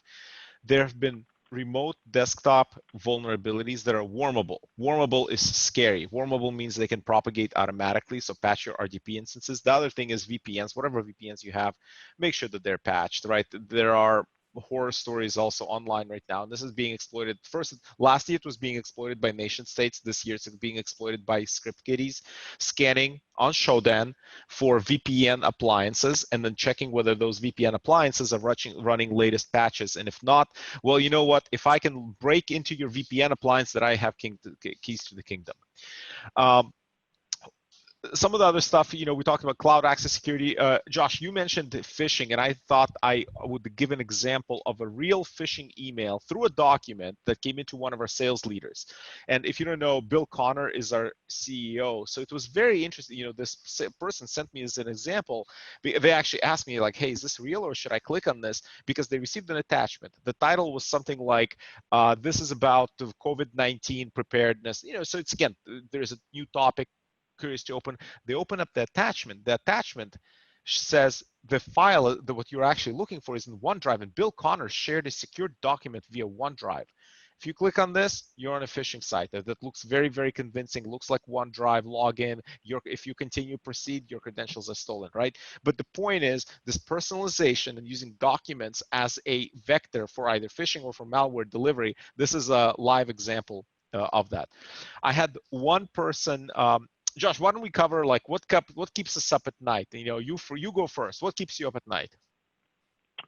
Lots of things. I don't have kids though, so it's definitely not kids, right? So I know last night we were talking back and forth, and your little one came in and everything, but so it's not kids that keep me up at night. But right now, you know, to think about recent security incident, it's a Twitter attack, right? I'm sure that everybody knows that it happened. I don't think maybe sometimes people understand the extent that it happened. You know, they took over a lot of high-profile accounts, and as you and I have talked about, that could mean really big things. It's not been confirmed yet whether any data has been exfiltrated from, you know, at least 8 of the accounts that were hacked, but they do know that contacts were scrubbed from those. And what's interesting about that is, depending on who you talk to, and what level of expertise they have in security or computers or anything like that, they believe that it's a great big deal, or they believe it's not a big deal. And, you know, it was a 17-year-old kid that actually ended up doing this. At first, they thought maybe it was a nation-state attack, and it come to find out it was just some teenagers really that pulled this off. And you know how they pulled it off? Phishing, social engineering. So, you know, it wasn't like they, you know, some great big hack that they pulled off here. I mean, the hack itself was, but it's not like they created some type of malware or anything like that. It was just straight up social engineering and phishing. But, you know, I had a friend tell me, let me clarify. Let me interrupt you real quick. Yeah. They social engineered an employee at Twitter that had access to an admin console. And now Twitter itself had a bad design in the admin console where all of the accounts that were stolen. And by the way, if you didn't hear about this is like Jeff Bezos, Bill Gates, Biden. It was like Elon Musk, right? All of these accounts were stolen and were hawking Bitcoin spam. But the point is, it was the way the attack was carried out is that somebody social engineered an employee who had access to the admin console. So the attacker got access to an admin console, and the admin console had a bad design where you could disable two-factor authentication without notifying the person, the owner of the account. And that's the critical flaw in the design. But the point is, it all started with social engineering. Josh, sorry, back to you. No, yeah, great. But a lot of people that I talk to say, I don't know why you're so riled up about this. It's just Twitter accounts that got hacked.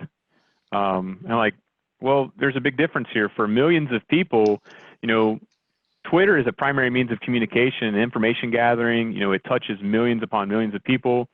And, whether it being a primary means of communication and, information gathering is just or not, that's not really, something for me to decide or probably any of us to decide, but it is a fact. And these are super high profile accounts. Obama's account was out there. So think about that. Think about if Obama was our residing president and this happened and somebody took over his account and started tweeting things out about war, policy change, heaven forbid that he had shared private information in a direct message back and forth with other world leaders or anybody else. And don't think that that stuff doesn't happen. There's been other social media account takeovers where that information has been proven to be in direct messages. You could have literally started World War III just by somebody taking over a Twitter account. And now they didn't do that. They started a Bitcoin, scheme really. And what they were also doing is, what people didn't know, inside of this attack, they were stealing what's called OGs and their original Twitter handles. And, they're like basically, Dimitri would be out there looking for, I just want @Dimitri. And he might say, I'll pay $15,000 for it. And somebody's going to go get that for him. And that happens all the time. I mean, there's lots of articles about that. But, really, at the end of the day, just by taking over a social media account, and spreading tons of misinformation, something really drastic could have happened. But again, it's social engineering. We have to do our due diligence. It makes you think, and it keeps me up at night all the time. Like even internally, are we doing the right things to train our own employees? Are we doing our own due diligence? I believe that we are, but is it ever enough? And what I would say is, my takeaway for everyone is, we got to remain diligent in fighting the good fight. Keep up with training our employees as much as possible. I've said this probably 3 times already, but they're our first line of defense, but they're our weakest link too. So if security awareness training isn't a top 3 for you, then it needs to immediately become a top 3 for you. It has to be in there. And we got this question last year when we did a panel, and somebody asked the question, if you could only do one thing, what would it be? And it's really still a toss-up to this day for me between a next-generation AV that does machine learning and AI and security awareness training. And I don't know which one still today that I pick. It'd be a tough decision. But, we got to keep up fighting the good fight. And I'm really happy to see so many people were doing security awareness training. Dimitri, I know that you have kids, so I know that that's what keeps you up at night. But from a technology security standpoint, what keeps you up at night? Let me emphasize one thing from your section. I had this slide, but I skipped over this thing. And I think this now it actually, forget the first sentence, but now it emphasizes what you just said. The credentials of your least security conscious person are the gateway to your company and to data. And what you're concerned about, people might be again asking, why are you so concerned about Twitter? It's about the fact that how much influence you can have. And this is just an example of a login, right? Somebody's login to Twitter got stolen, right? Imagine corporate account. And I kind of actually, my view on this whole Twitter hack is somebody found the laptop, stole a laptop with nuclear secrets, and they sold it for parts on eBay, right? And so now the question is, as you said, did they make a copy of the hard drive first? Like, did they steal any DM messages? And Twitter said that some data got stolen, but nobody, it wasn't like Obama or Musk's DMs got stolen, but still, it's crazy. It was crazy. What keeps me up at night, and there was a comment, somebody who said, like, they were looking at my desktop and they said, oh, you have a Steam installed. Well, funnily, that's exactly what I want to talk about. What keeps me up at night is supply chain attacks. And I'll explain what that means. So I work on my personal PC, I hand build my own PCs. I run my own kind of IT shop here. And this is a screenshot on the bottom of my taskbar last night, right? And you can see, yes, there's a lot more than Steam. And and I open some things up just for effect. There's Epic. I like to play games when my kids are not keeping up at night or when I'm not working. But there's Steam, there's GOG Galaxy, there's Epic Games, there's Discord, there's Slack, there's Teams, there's Steel Series, my headset software. There's software to monitor the custom motherboard for the custom build. What are supply chain attacks? So with that backdrop, so. It's where I, as an attacker, I'm not trying to break into your company directly. What I do know is that you have developers, or you have people installing things, software that's built by other developers, and developers reuse code. So what I'm actually going to do is I'm going to put in backdoor code or malicious code into open source repositories, or I'm going to get my code into the supply chain that ends up being the software that's running on your machine. So for example, supply chain hits Ruby Gems repository with 725 malicious packages. So basically a Bitcoin currency stealing software that was put into libraries on a Ruby, it's a programming language repository, so that when developers just copy and paste code, because that's what you're supposed to do as a developer, reuse code, unknowingly you just put in my Bitcoin stealing code into your application, right? So there's another one. 2 new supply chain attacks come to light in last week. This is all in the last 2 years, but the most notable supply chain attack happened 3 years ago. How many of you heard of NotPetya? Right? The massive security event that happened in the spring of 2007. Maersk got taken out. Like companies got knocked offline. If you don't remember that, I don't know what you were doing, or if or maybe you weren't in the security industry. The way that it was spread was allegedly, of course it was, right? Russian state-sponsored hackers broke into the equivalent of TurboTax. It was called MEDOC. The software. They broke into the update server of tax software that you need to use if you do business in Ukraine. And then all customers who were using that tax software did a software update. So through a trusted channel, a piece of code that was planted by the Russian state-sponsored hackers was deployed to all of these businesses. And when it was activated, it actually got out of control. It was supposed to stay in the Ukraine and be contained, but they had some bugs and it spread all over the world. And actually, I couldn't find the article, but I remember reading about a few months ago, a similar thing happened with China and Australia. And Australia was all up in arms because a piece of software that you have to run as a business in order to do like whatever shipping or something like that with China, that software's update servers were infected, and then through regular update channels they delivered like whatever malware information stealing software to everybody who ran that software. So what keeps me up at night is these types of attacks, because this to me is the most insidious. We can all put up our defenses like crazy against the attackers on the internet and phishing and all that stuff. This is like attacks coming from the inside. So I look at my and the reason why this keeps me up at night is this is really what worries me. And I honestly, I don't have a good solution for this, right? Other than having a personal PC and a work PC. But I have software again for my headset. How do I know that this headset software, like they focus on headsets. They don't focus on security software, but they might be using a library that's running on my PC that's been pulled code from God knows where, right? That's what really, really scares me. Supply chain attacks. Nice. All right. So we got about half an hour left here. Dimitri, you want to run through the SonicWall roadmap for about 15 minutes or so, and then we'll do our best to slam in as many questions. Sounds good. So we've just had this is product launch and roadmap. I'll do a very quick update, and for more details you can always reach out to Certain. They're very aware of all the stuff that we're doing. But I apologize if I skip through some of the slides. It's just in the interests of time, right? So we built out this boundless cybersecurity. This is the campaign that you will see from SonicWall, and this is how and what's funny is we built this campaign a year ago and we launched it earlier this year, a month before COVID-19 hit, and it just became even more prevalent with the explosion of exposure points, where it's super distributed reality. And how do we secure this boundless world, with cybersecurity? we collect data, a lot from all of these different sensors. We classify data as known, which gets immediate countermeasures, versus unknown, which goes into our capture ATP protection. And remember, we started the conversation about with evasive.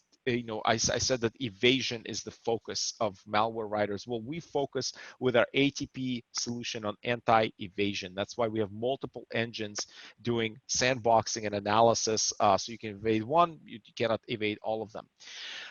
And we focus, just in general, in our roadmap, we focus on 3 pillars. There are 3 things I'm going to try to show on the camera. There are 3 things that sort of make up the design focus for our products. Know the unknown, so top-notch security. Visibility and control. If you cannot manage it, if you cannot see it, it doesn't exist. And disruptive economics. It cannot cost you an arm and a leg. We are, in a way, another way to describe it is we're trying to democratize enterprise security capabilities so that everybody has the ability to roll that out everywhere. So we just came off of a large launch last week. This is sort of a talking map for the launch. We've got new firewalls, we've got new OS, high-end firewalls, low-end firewalls. We brought ATP analysis on premises. There are some customers in the United States that has to do more with performance or with regulatory requirements. Internationally, it has to do with data sovereignty, where people say, my data stays on my network, but they still want to do ATP analysis. So instead of sending it to the cloud, they can keep it on premises. And we launched a brand new firewall manager, cloud-based.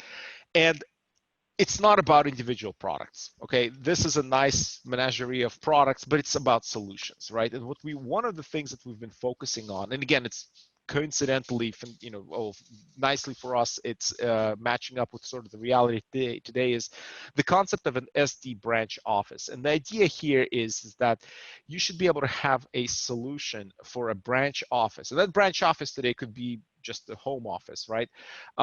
Or a branch office that is deployable, manageable with zero touch. So what that means is that I can just, and I have props here that are not plugged in, but this right here, for example, is an office in a box, right? And what I can do is I've got a firewall, I've got switches, I've got access points, etc. And I can just, without even unpackaging this stuff, I can roll it out through zero-touch, cloud-based configuration, auto-discovery. I can set up SD-WAN for reliability. I can set up security, full visibility, all that stuff.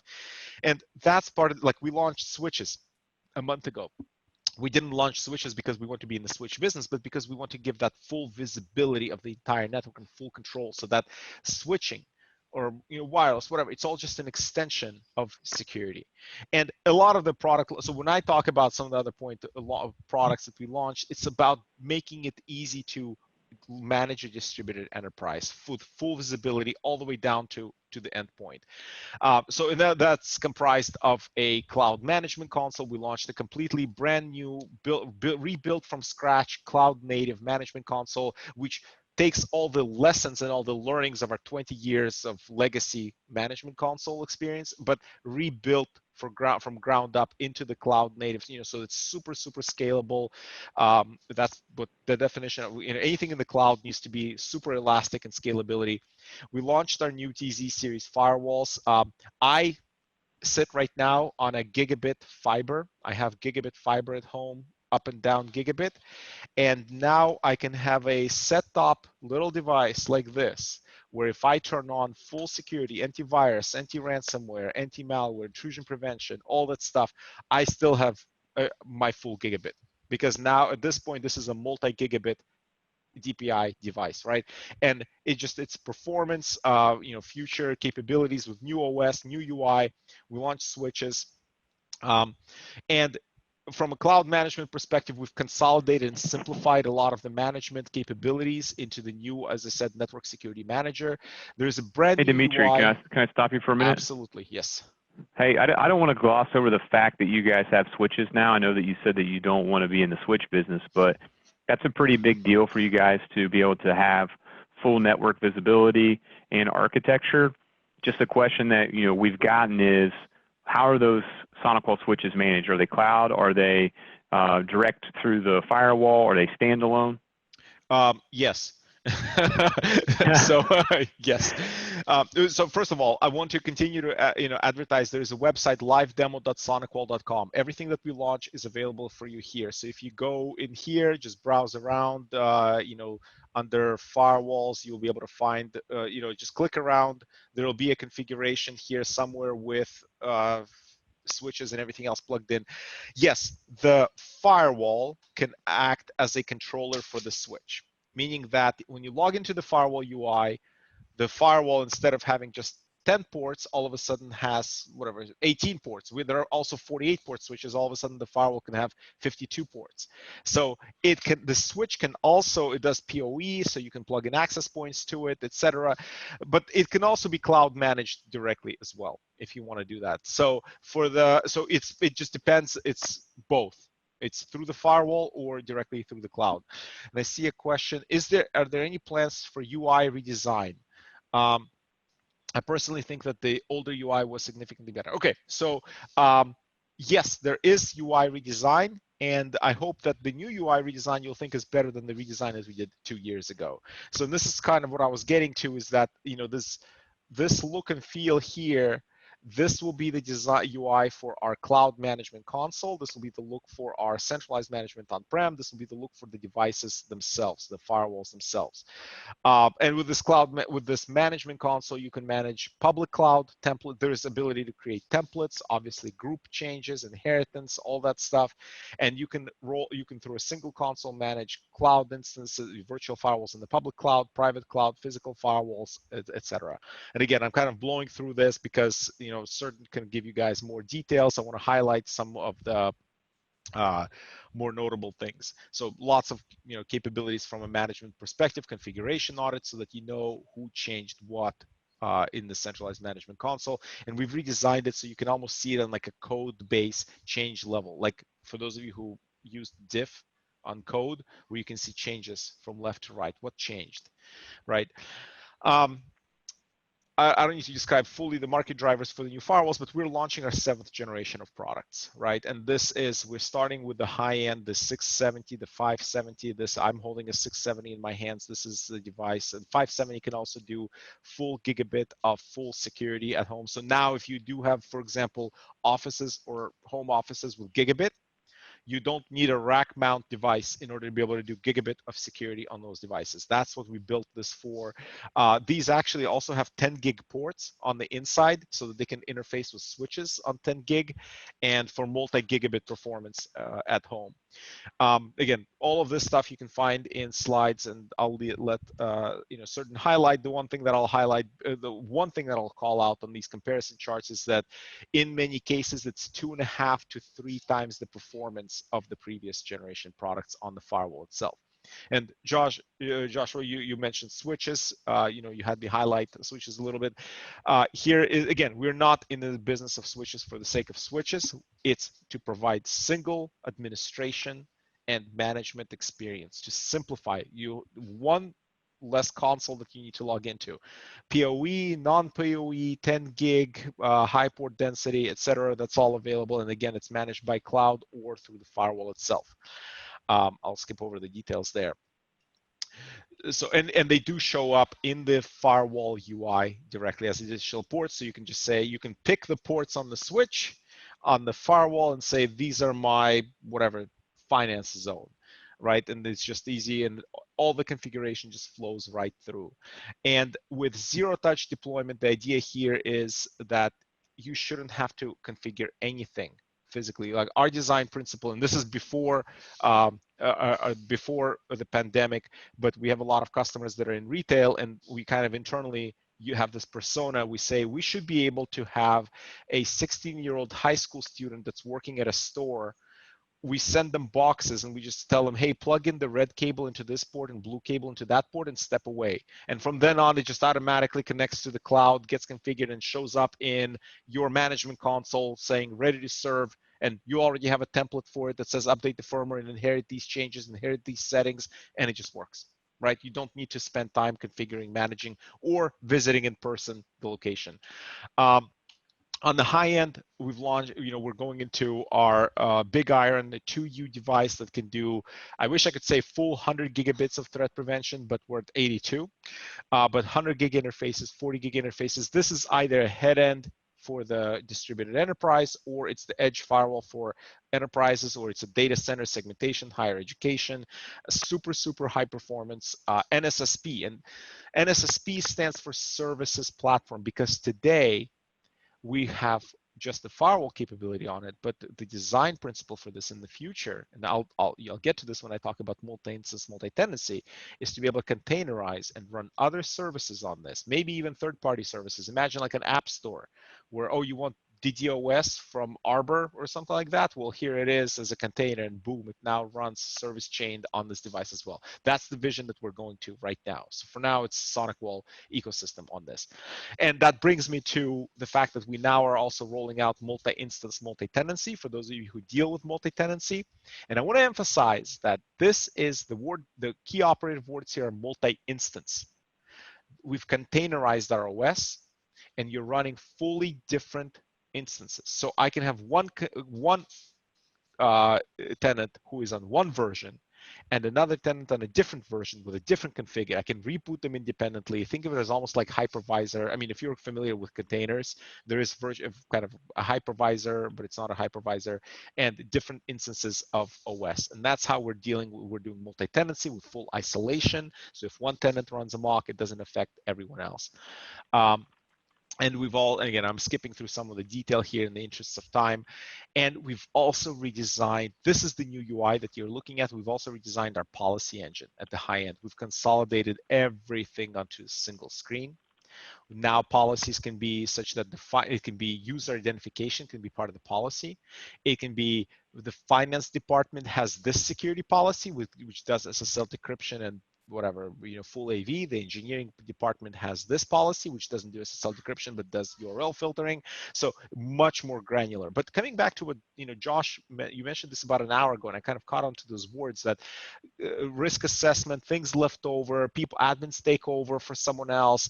And one of the things that we wanted to improve in rule management is, typically in larger environments, an admin will take over for another admin. They inherit 1,000 rules and they have no idea what that means. We wanted to make it super easy to understand what is happening in this rule base, like what rule is being used, what's not used, how much is it getting hit, what is it actually doing, and built in ability to detect shadowing. What if I just created a rule that shadows half the firewall rule policy? Or what if I created a rule that has like zero effect because it's shadowed by something else? So the ability to detect that on the device itself, right? So again, this is a completely, let me back up just a little bit. Some of this stuff, I've had prototypes for 9 years. Because a lot of the stuff is like the soul of the firewall. It's the guts. And for the past year and a half, we've virtually had no releases because we've been working on all of this stuff. This launch last week to us was monumental because it's a step function for us in the capabilities that we can deliver not only at the SMB level, but also at the enterprise. So I'm absolutely not doing justice in these 15 minutes to some of the stuff that we're doing here, but I want to just kind of list out the new capabilities, and we can do follow-up so you guys can talk to certain about this stuff. Now, this is my pet project or my baby, the bringing ATP capabilities on-prem. And I'll just build out right away the why we're doing it, but we have customers, larger customers, international customers in Europe, Asia, Canada, North America, right? Who say, look, I cannot send I am under this regulatory domain. I may not send files to the cloud, to the United States, or to a data center in general. I need my ATP to be on-prem. So for that, we're launching the Capture Security Appliance. It's a 1U device with our patented RTDMI real-time deep memory inspection engine. In the beginning at launch, it will support firewalls and email security at the ecosystem. We will add the rest of the products. But here's what's interesting, and this is where I get most excited, is that it can also act as an API gateway. And what I mean by that is if you go to GitHub, on the SonicWall GitHub webpage, if you have developers or if you are a developer, you can see code samples, and we will give you code samples. You can basically start using this appliance in non-SonicWall environments as an oracle for whether or not a file is malicious or not. So you can send, and I'll give you some examples. I'm talking to an insurance company in Europe who is replacing their traditional AV vendor. So in insurance, right, you have customers who have to upload supporting documentation to insurance officers. But what they're uploading are the documents. And remember what we talked about documents about an hour ago, how they're being weaponized. And the insurance company knows that, and they're worried about their insurance officers, especially working from home on their home devices, opening up these documents coming in from God knows where. So they had traditional AV, I don't want to name the vendor, but they're not happy with its effectiveness. So one of the things they're doing is they're modifying their web portal. So when the user uploads the file, it first goes to this appliance. And this appliance does full dynamic analysis. Everything that we do in ATP analysis in the cloud, it does it here and gives them a verdict of is this good or bad. So that's one use case. The other one is a threat research team in the telco, and they somehow come across 30,000 files a day, and they need to analyze those files. So they have scripts, and they just batch upload these files to the appliance, and we give them answers and why the files are malicious or not. So this is it's a new way of deploying all of the intelligence, all of the capabilities that we've built up in the cloud for threat prevention. We've packaged it up into an appliance, and we're making it available to SonicWall customers if you want it on-prem, but also non-SonicWall customers if they just want to tap into this intelligence and capabilities through an API. So again, it's it's kind of like my baby, and if you have uses for that, please connect with me through a certain. The last thing that I want to touch on is the future. And this is going to be the topic in the upcoming years. We're looking to the future. The perimeter is everywhere, right? SaaS. How many of you are using just SaaS services? How many of you are cloud native? And things backhauling traffic back to the office is becoming slower because it's much easier for me just to go directly to the cloud. Applications have moved from physical data centers to the cloud, even though they're still your own data. You're not using SaaS. You've just stopped being in the business of running a physical data center, but you've virtualized all that and you've put it into the cloud. How do you secure this new reality? So, traditional VPN, as much as we talked about it, it was still built before the cloud era. So there are configuration challenges. It's a little bit more work. Like you can give access, but it requires careful tuning. Unless you give broad network access. That's what we were talking about, full tunnel versus the narrow access, right? Deployment can take days. It can take weeks, months, right? Because you have to roll out a device, you have to configure it. And, again, accessing SaaS through VPN is not really convenient. So the new requirements, in the cloud era, you want things just to be instant, and the security has to follow where the operation is. As operations move to the cloud, security has to follow there as well. So there's a concept of zero trust network access, meaning zero trust means even if I'm sitting next to a server, for example, my physical location doesn't matter. Even if I'm sitting next to a server, next to an asset, I first have to authenticate with something before I get access to it. Coming back to our conversation about level of indirection. So now apply that to everything. Somebody asked in questions, RDP, naked RDP, is that internal or external? And I said it's for external only. We'll now apply that to internal as well. So you cannot touch anything on the network until you authenticate with something. And that's building out this new concept of SASE, Secure Access Service Edge, where all access to the network and all access to anything in the cloud, on-prem, whatever, has to go through a broker. And that broker applies security. And there are predictions that basically in the next 4 years, this is going to be rolled out everywhere. And this is what we're building out.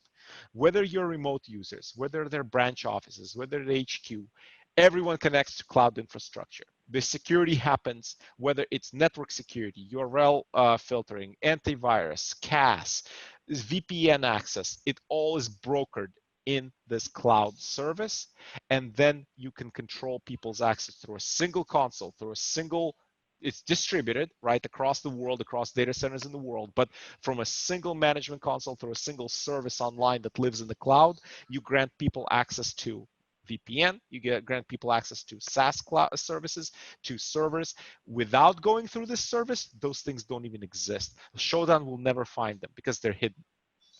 Right? The way that they get unhidden is through this service. And that's the concept there is also software-defined perimeter. So we're working on that. You will see announcements from us in in the upcoming months, quarters. This is a very active roadmap. And you can think of it again as like there's a network layer and there's a security layer, but it all kind of builds together in the cloud, and that's the future.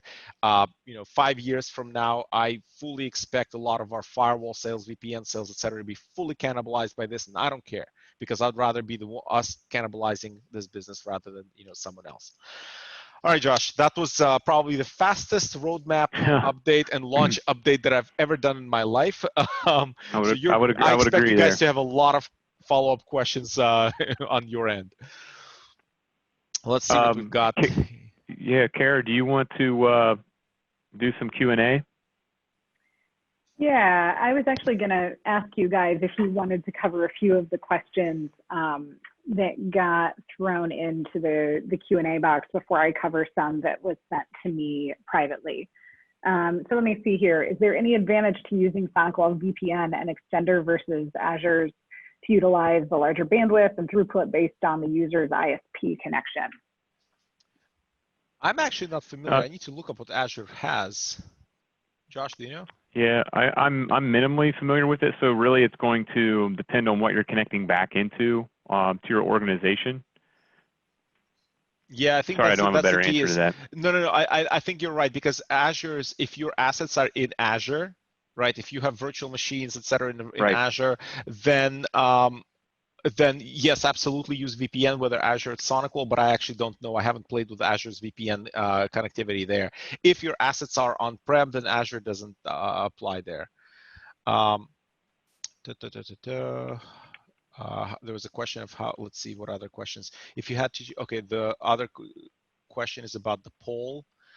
And is MS Direct the same as RDP? What about Google's remote desktop solution? I haven't used Google's remote desktop nor MS Direct, so I think I'm going to add those things as for me to research.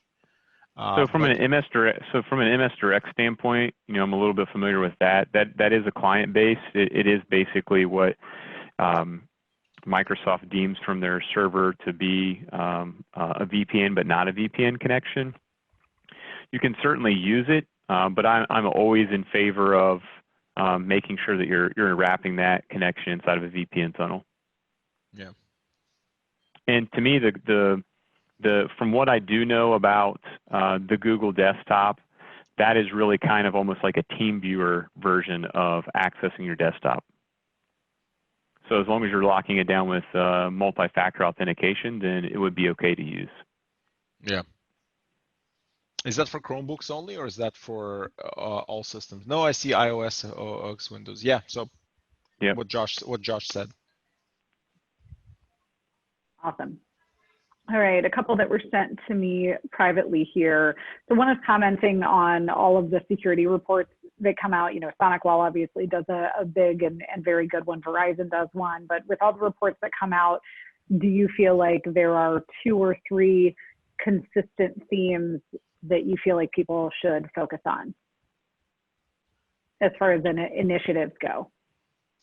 Yeah, I mean, I think we've kind of talked about a number of those throughout the talks there, and multi-factor authentication. If you're not doing it and enforcing it today, you need to be doing that, and security awareness training. So really, my top 3, I'll run through these: multi-factor authentication, consistent security awareness training, and verification. The trust but verify. Somebody had mentioned that in the chat before. I'm a big trust but verify person. And then probably looking at a next generation AV would be, if you're putting a gun to my head for the top 3, that'd be my top 3. Just from the threat reports, I think I consistently see how old vulnerabilities get exploited. And I'll just say, I mean, look, SonicWall is not in the business of vulnerability management or patch management. And yet here I am, and as a vendor, I'm going to tell you patch, right? And if you cannot patch, you do have the concept of virtual patching with intrusion prevention systems, where and we do intrusion prevention. So if we know that there is an exploit for RDP or for some server, Apache, whatever, we immediately roll out protection to detect that for those who have IPS enabled. So that gives you a little bit more breathing space to go out and on your own schedule patch, but just patch. 9 out of 10 updates are not new features, they're security changes. And I keep seeing in the threat reports, and how it's a 2-year vulnerability still being exploited. Well, why? Because people didn't patch. Right. Yep. All right. This question is probably a little bit more involved than what we can cover with the time we have left. So we'll do what we can. But as far as compliance frameworks go, and the type of customers or the type of people that do government contracting, how does SonicWall use those compliance frameworks to inform how the technology is developed to make sure that they fit within those frameworks? Dimitri, I'm assuming that's something that's happening heavily. I'll semi-answer. Well, I hope my answer as much as we can. Yeah, because compliance is important, but it's not security, right? So we pay attention to compliance from the perspective of course, we want to help people. We want our products to help people pass compliance, because if we can give you an automatic report that gets an auditor off your back for 1 week turns into 3 hours, that's fantastic. And we pay attention to what are the new requirements, etc., in compliance. On the other hand, we don't build to compliance, because compliance is periodic, and it's very good, but it's periodic. Whereas we try to focus on security as a continuum, right? So if something, and that's part of the exciting thing about security, is like there can be a headline 1 hour from now that changes everything, right? Some remote exploit, 0 day is out. I have to respond on a dot, and we have to build our products to be able to respond, on a dime to that type of thing. Compliance report might come in a quarter later. So it's a kind of give and take. So we are aware of them, but we don't necessarily build to compliance, if that makes sense. Yeah. No, that's perfect. We'll handle one more here with the 1 minute we have. Is it common to see more than 2 factors in multi-factor authentication? So, we see 2 commonly, but is it common to see 3 and 4 more? Not typically, and just something to take into account. There's been a big change over the last probably 2-3 years of people calling things 2FA and MFA. 2-factor authentication is always like something you have, something really. So like your password, you have your cell phone to be able to take an SMS message and get that code and type it back in. Where multi-factor authentication is that you have your phone, but you also then have an app, right, that has a certificate that's based a lot of time-based. It's generating a random code that somebody can't typically, unless they're doing SIM swapping, and we won't go down that road, but unless they could get in the middle of an SMS message that's not encrypted and be able to get that one-time password. But from a multi-factor authentication using an app, that's much harder to do unless you do a SIM swap. So a lot of times that's where you see the difference when people are talking about 2FA versus MFA. By the way, can I share something fascinating about this? So I'm a security guy. I live, breathe security. And you said SIM swapping. There's another thing that I've witnessed that scared the crap out of me, and that's social engineering to get people's pins. So, and everybody is, I don't know, I don't want to say everybody, but people typically have something they're selling on Craigslist, or they have some online presence. And my wife received a text one day saying, "Hey, I'm so sorry, to confirm your post," or something like that. It's like, you need to provide it. We're going to send you a PIN number. You need to provide it to me. Right. And she's very savvy, because I keep talking to her about all the security stuff. And it just happened to coincide with something she posted, and then she answered. And then she instantly realized that somebody was actually trying to reset her password, right? And on some account. And they basically said, "Hey, send me the PIN number that you're about to get." But they pretended it as if it's like Craigslist or something verification.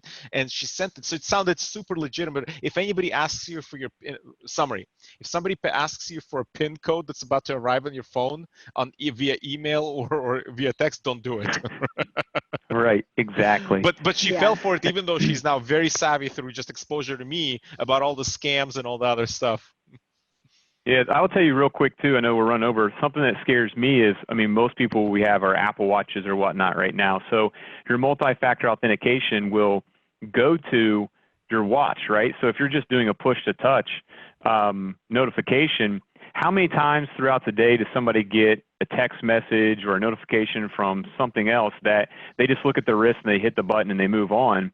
that's very worrisome to me that a lot of times, you might get somebody trying to do exactly the same thing, Dimitri, but they don't need the code anymore. They just need to do it so many times to enough people to where somebody just hits their watch and approves it and they're in. Exactly. Totally right. Yep. Yeah. I get authentication sometimes. You're absolutely right. Like sometimes I'll get like authentication on the phone, Microsoft Authenticator approve. I'm like, I don't know who's asking. It's probably Microsoft Teams is asking me. And I've had the same thought. Like, hold on a second. What if somebody else is actually logging in right now? Thankfully, Microsoft, and like with this, they have additional like location based, and like if you're logging in a new location, they'll actually have you enter a password. If I'm logging in from the same system, they'll say, just please re-authenticate with your phone. But you're absolutely right. Like, don't just mindlessly accept. Right. Yep. All right. Well, we do have more questions and honestly some really, really good ones. So I honestly, my wheels are turning the remaining questions into a blog post, into a good follow-up. So I think we'll be able to cover those in a good way. But just as a quick wrap up, I want to thank everybody for spending the time with us. We have for the afternoon realize it's a long block of time to spend. So hopefully lunch made that a little bit easier today. We'll be making the replay available in the next few days. So keep an eye out for that and share as you will. And as always, we're available for any and all follow-up questions you have. If you didn't get your Grubhub gift card, let me know. Check your spam really quickly just in case, but otherwise let me know. I know we had a few late registrations that may not have gotten one, so I can cover that for you. You should have my email address, but it is Cara, C-A-R-A, P as in Paul, A-R-F-I-T-T @cernet.com. And thanks again, Josh and Dimitri, for the conversation and good topics as always. Thank you. Yeah, thanks a lot, everybody, for attending. A lot of fun. Have a great day. Bye-bye. Thanks.